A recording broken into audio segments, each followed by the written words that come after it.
bertanya Gus, kita sebagai hamba biasa tanpa adanya seorang guru yang memberi petunjuk atau seorang guru mursyid yang kelasnya wali atau wali yang mursyida, apakah kita bisa sampai kepada Allah tanpa adanya petunjuk beliau? Matur suwun. Apakah kita bisa sampai atau wusul kepada Allah tanpa seorang guru petunjuk?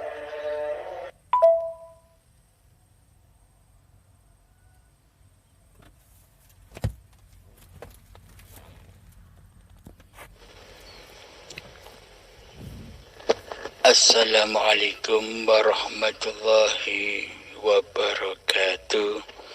Alhamdulillahirabbil alamin.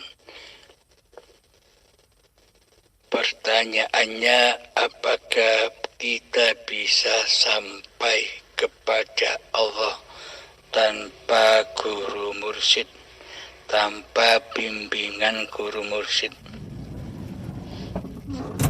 Bila kita ilmu ketuhanan, bila kita mengkaji ilmu ketuhanan hanya pada grup-grup di WA ataupun grup-grup di Facebook tanpa bertemu dengan guru mursyid sejati, maka kita tak akan bisa sampai kepada Allah. Maka dari itu, carilah guru mursyid, yang mana kriterianya guru mursyid adalah yang benar-benar ikhlas mengajarkan kepada babagan ketuhanan. Jadi ciri-cirinya demikian. Selalulah perhatikan ucapan-ucapan dan paparan-paparannya untuk mengetahui mursyid ini al-wali atau bukan, mursyid yang ditunjuk sebagai petunjuk mengantarkan manusia kepada Tuhannya.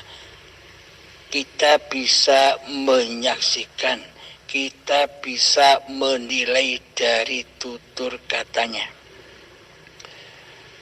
Saksikanlah di setiap sudut tutur katanya. Kembali rojiun semua paparan dan ceritanya itu kepada Allah yang berkuasa ataukah kepada diri mursyidnya sendiri yang merasa bisa menuntun manusia kepada Tuhannya. Inilah yang perlu diketahui oleh kita semua. Jadi berguru kepada guru mursyid atau tuan guru, ceklah dahulu, pandanglah dahulu tutur kata dan paparannya. Di dalamnya masih ada keakuan diri manusianya yang merasa jadi mursyid, ataukah sudah tak ditemukan lagi wujud diri manusianya yang muncul sebagai mursyid. Anda dan kita semua bisa menilainya, pasti bisa menilainya. Jadi carilah guru mursyid yang demikian, yang semua paparannya langsung menuju kepada Allah tanpa proses pelantara diri manusia sang mursyid. Itulah mursyid sejati yang akan membimbing kita semua bakal sampai kepada Allah.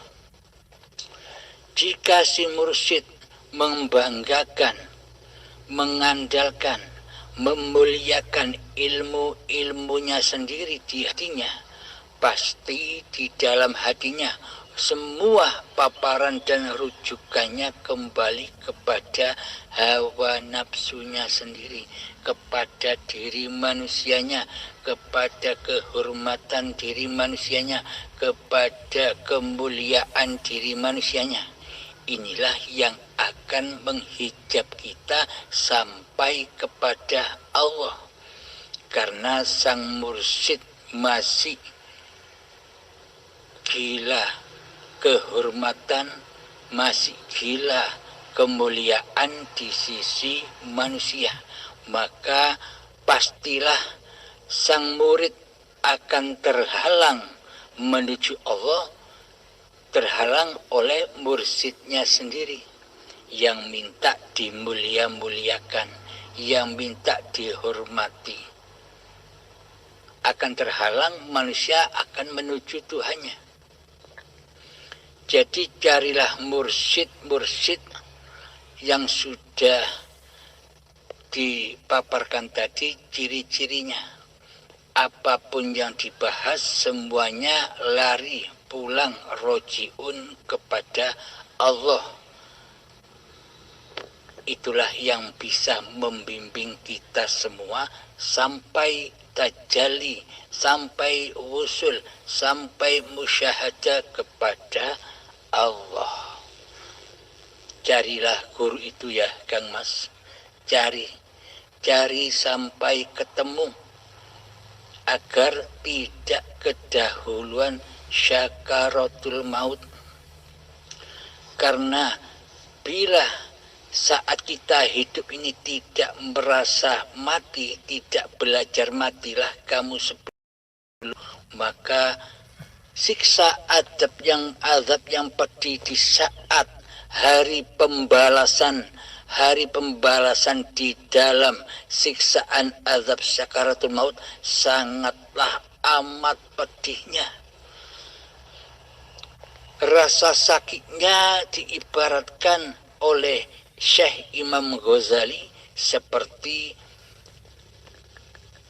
kambing dikuliti secara hidup-hidup.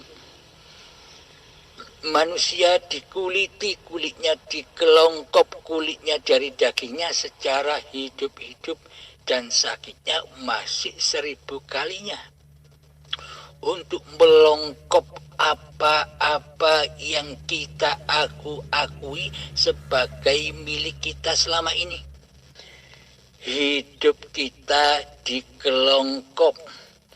Pengakuan bahwa hidup ini milik kita dikelongkop dengan amat sangat sakit dan pedihnya. Kekuasaan badan kita ini dikelongkop sangat-sangat amat pedihnya di dalamnya. Ilmu kita dikelongkop dengan sangat amat pedihnya di dalamnya. Seluruh ibadah-ibadah dan sholat kita dikelongkop. Sholat dan ibadah yang selama ini merasa masih kita akui sebagai milik kita, pelaku di dalam sholat dan ibadah itu juga dikelongkop perlahan-lahan dengan sangat amat pedihnya. Kemudian ilmu-ilmu yang selama ini kita akui sebagai ilmu kita juga dikelongkop perlahan-lahan dengan sangat amat pedihnya. Kemudian apa-apa yang kita cintai di dunia ini seperti istri atau suami juga ikut membantu mengelongkop diri kita, ikut membantu menyiksa diri kita saat sakaratul maut. Anak-anak yang kita cintai pun juga ikut-ikutan membantu menyiksa kita, mengelongkop diri kita saat sakaratul maut. Harta-harta yang selama ini kita akui sebagai milik kita juga ikut-ikutan bantu ngelongkop dan menyiksa diri kita. Mobil, rumah, motor, semuanya ikut membantu ngelongkop menyiksa diri kita di saat azab sakaratul maut.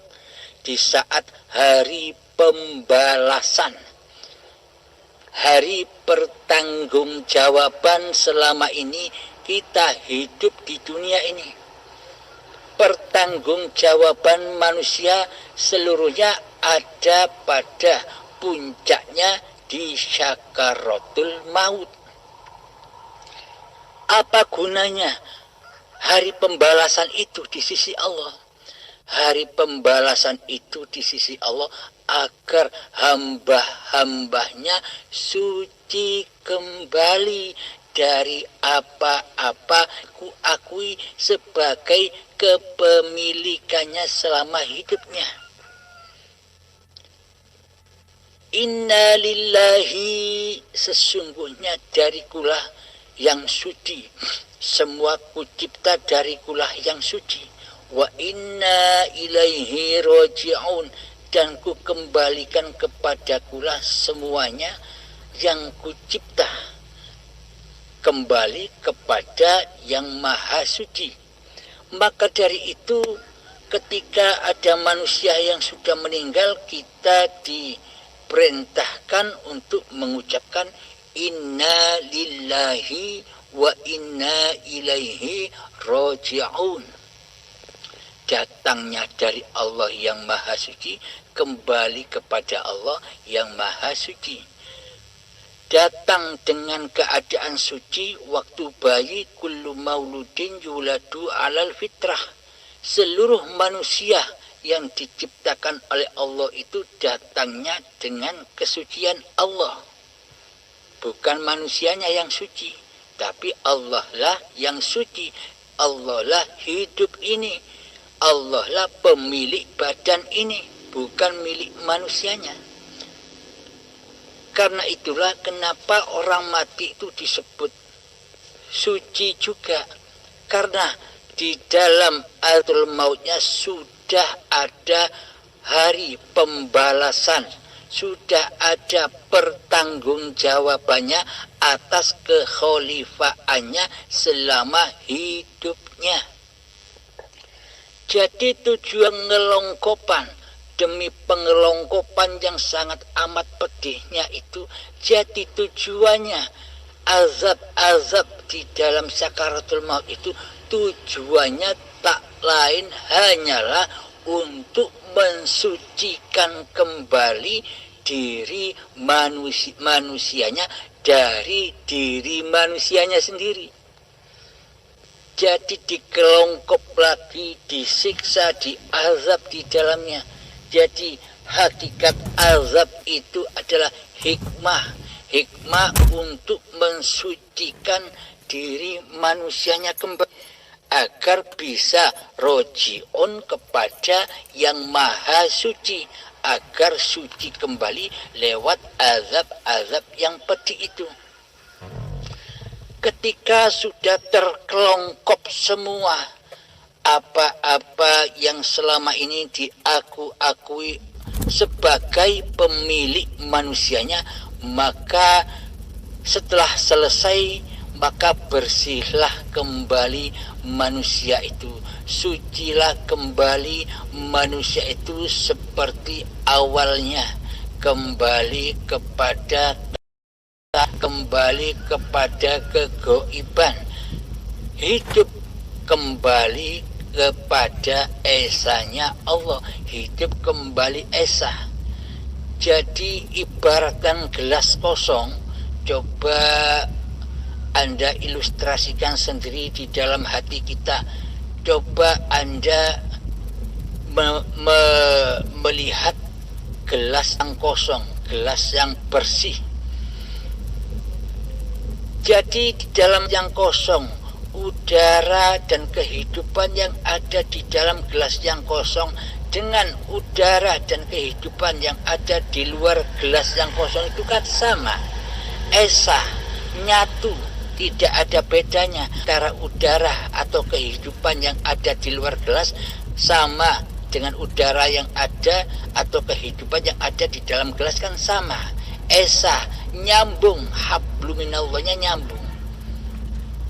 Inilah yang dimaksud kesucian, yakni ketika kita masih bayi, hidup itu nyambung karena gelasnya masih bebas dari tutup kemanusiaannya.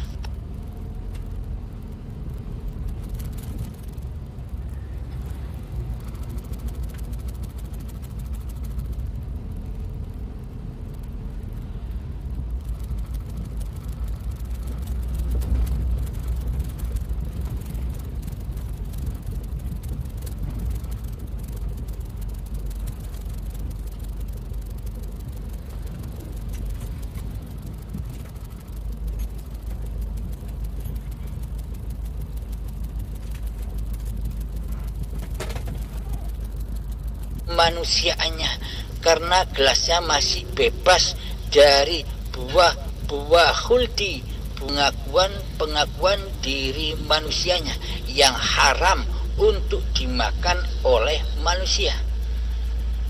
Hakikat buah khuldi, buah pengakuan diri manusia yang haram bagi manusia untuk dimakan.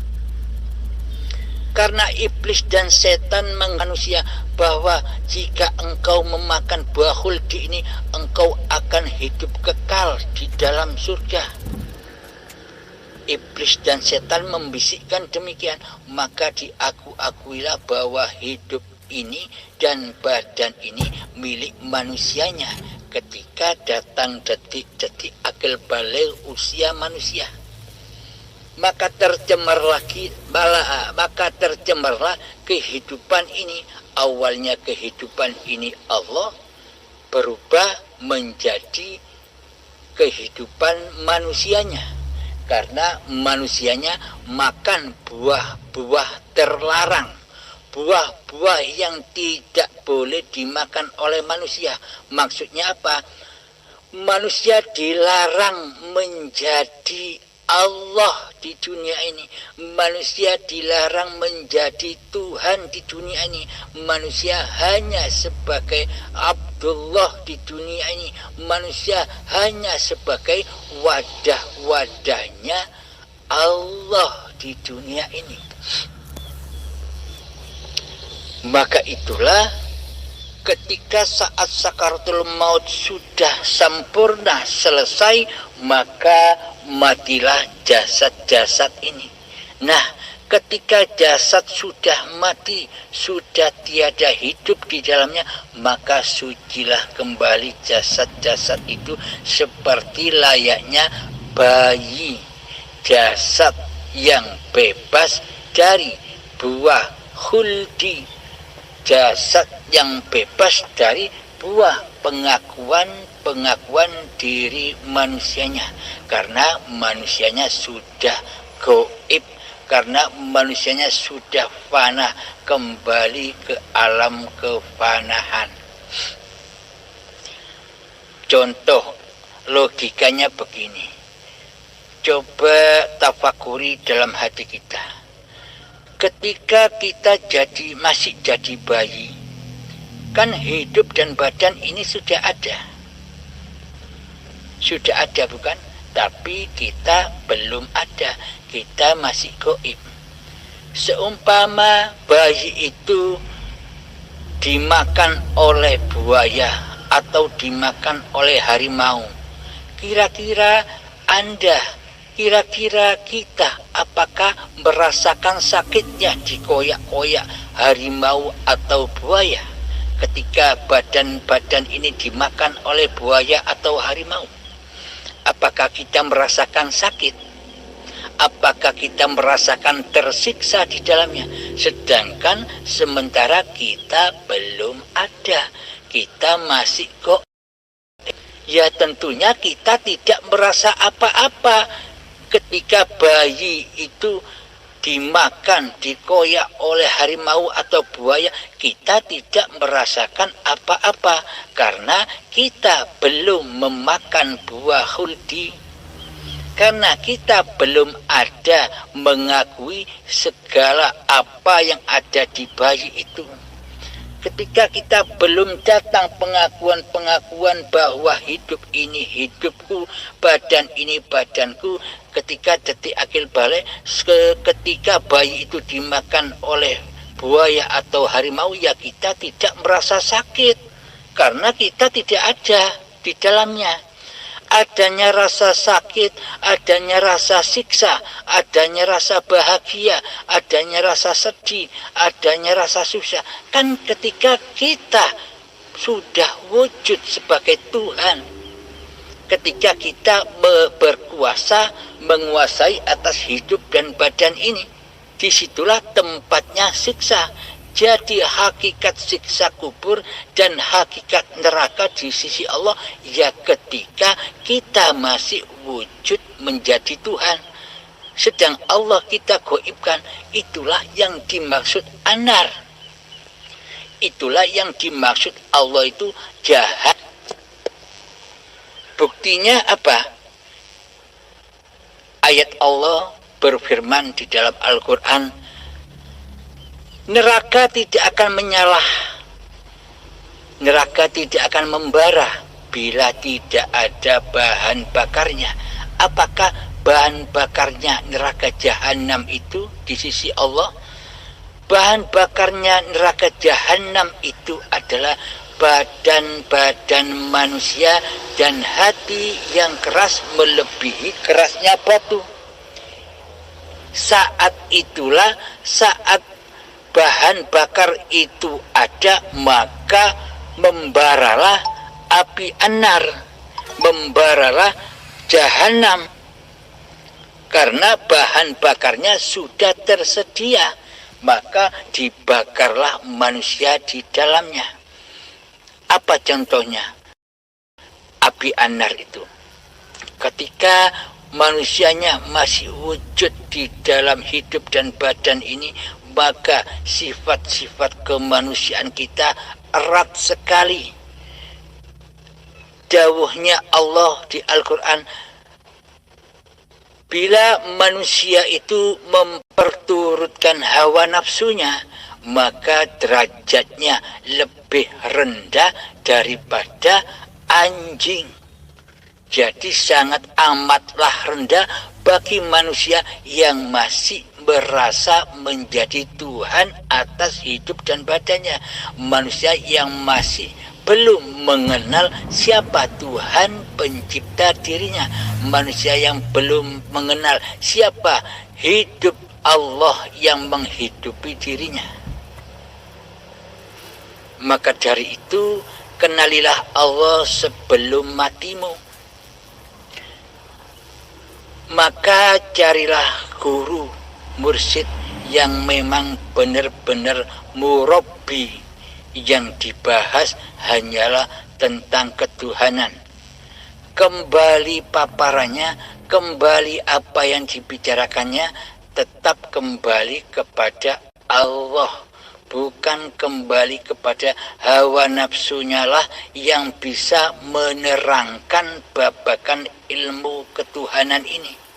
Karena tak satu pun manusia bisa mengenal Allah tanpa Allah. Tak satu pun manusia mengetahui rahasia Allah tanpa Allah. Allah lah yang mengetahui rahasianya sendiri. Maksudnya, bila sang mursyid sudah bertuhankan Allah di hatinya, bukan menjadi Tuhan wujud kemanusiaannya, maka guru mursyid yang demikianlah yang layak Anda kaji, yang layak Anda timba ilmunya, agar Anda bisa sampai kepada Allah, agar Anda bisa usul kepada Allah.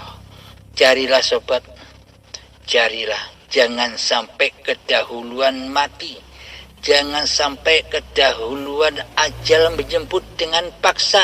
Dikala kita belum siap dijemput, kok azab, kok ajal tiba-tiba menjemput dengan paksa, dengan sangat amat sangat pedihnya. Maka dari itu, tebuslah rasa sakit sakaratul mautmu dengan mencari Allah, dengan mengkaji ilmu hakikat dan makrifatnya selama hidup ini. Maka Ketika kita sudah mengenal siapakah Allah dan siapakah diri, maka ketika ajal menjemput, Anda sudah senyum-senyum karena Anda sudah tahu jalan pulang, kemana harus pulang. Setiap hari pulang, setiap detik pulang, ya mesti tahu kemana harus pulang. Tak lain berpulang kepada kemahasucian Allah. Bagi mereka yang tidak bisa pulang, bagi mereka yang tidak bisa kembali kepada Tuhannya di masa hidupnya, ya maka tebuslah hari-hari pembalasan di saat sakaratul maut, timbangannya di saat sakaratul maut.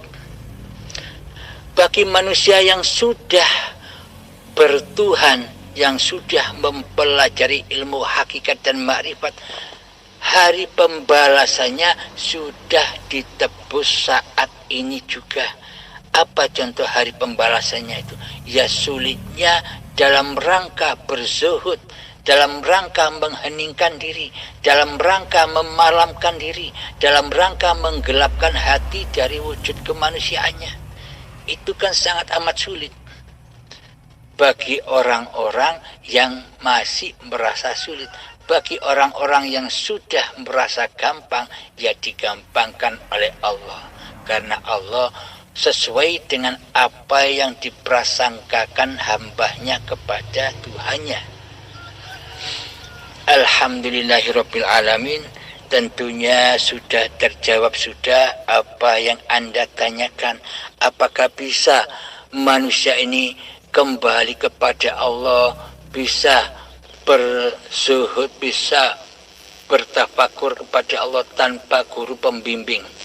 Bila tidak ada guru pembimbing, maka setanlah yang akan membimbing, maka iblislah yang akan membimbing.